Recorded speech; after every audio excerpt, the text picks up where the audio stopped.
कि एक छोटे शहर का लड़का सीमित संसाधनों और बड़ी परेशानियों के बीच पलता हुआ अपने दम पर ऐसा मुकाम हासिल कर सकता है जो देश भर के लोगों के लिए प्रेरणा बन जाए।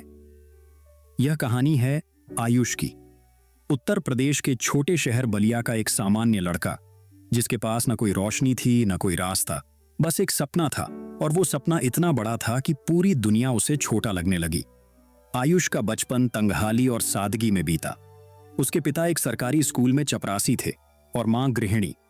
उनके पास इतने भी पैसे नहीं थे कि आयुष को प्राइवेट स्कूल में पढ़ा सकें, लेकिन फिर भी आयुष के अंदर कुछ खास था, जिज्ञासा और जुनून।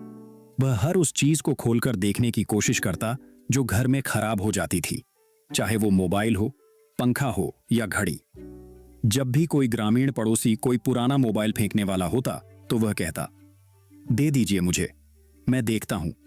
यही उसकी सीखने की शुरुआत थी।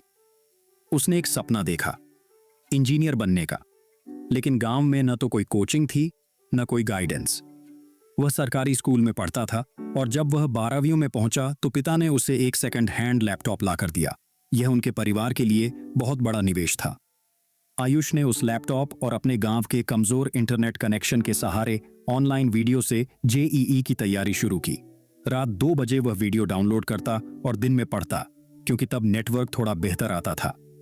पहली बार में वह जेईई में सफल नहीं हो पाया।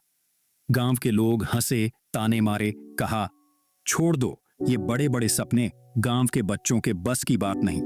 लेकिन उसकी मां ने सिर्फ एक बात कही, बेटा, हालात जितने भी बुरे हों, तू हार मत मानना। यह वाक्य आयुष के सीने में गूंजता रहा।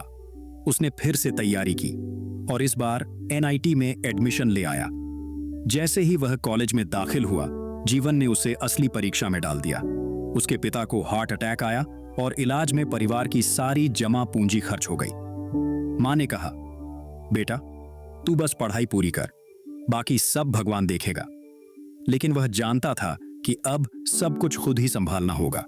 हॉस्टल की फीस, किताबें, खाना, सबका बोझ अकेले उठाना आसान नहीं था। आयुष ने कॉलेज में पार्ट टाइम जॉब करना शुरू किया। लैब असिस्टेंट बना, ऑनलाइन ट्यूटर बना और जहां मौका मिला वहां से सीखा और कमाया। चौथे साल में उसने एक ऐसा प्रोजेक्ट तैयार किया जो कम लागत में गांवों में सोलर लाइटिंग सिस्टम इंस्टॉल कर सकता था। यह प्रोजेक्ट एक स्टार्टअप इंक्यूबेटर को इतना पसंद आया कि उन्हें उसमें निवेश करने का ऑफर मिला। कॉलेज के बाद जब बाकी सब जॉब की तलाश में लगे थे, आयुष ने एक साहसिक फैसला लिया। जॉब नहीं करेगा, बल्कि खुद का स्टार्टअप शुरू करेगा। उसका पहला स्टार्टअप था ग्रामीण ऊर्जा। उसने गांव-गांव जाकर सोलर लाइटिंग इंस्टॉल की, लोगों को समझाया, सरकार से संपर्क किया और धीरे-धीरे उसकी पहचान बनने लगी। 4-5 साल में ही ग्रामीण ऊर्जा 15 राज्यों में 5000 गांवों में सोलर सिस्टम पहुंचा चुका था। लेकिन तभी उसकी जिंदगी में आया एक बड़ा मोड़। उसका सबसे करीबी दोस्त और को-फाउंडर कंपनी का सारा पैसा लेकर फरार हो गया। उस पर धोखाधड़ी के केस लगे।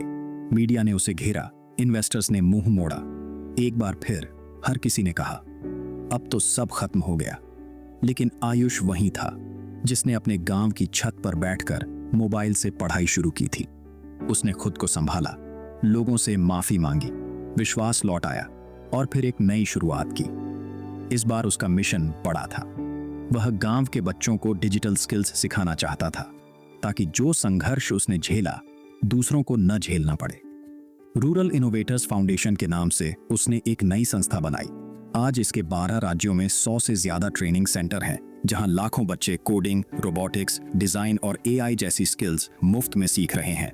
वह अब टेडेक्स स्पीकर है, सरकारी परियोजनाओं में टेक्निकल एडवाइजर है और कई युवा उसे रोल मॉडल मानते हैं। एक बार एक पत्रकार ने उससे पूछा, तुम इतने गिरकर भी कैसे उठे?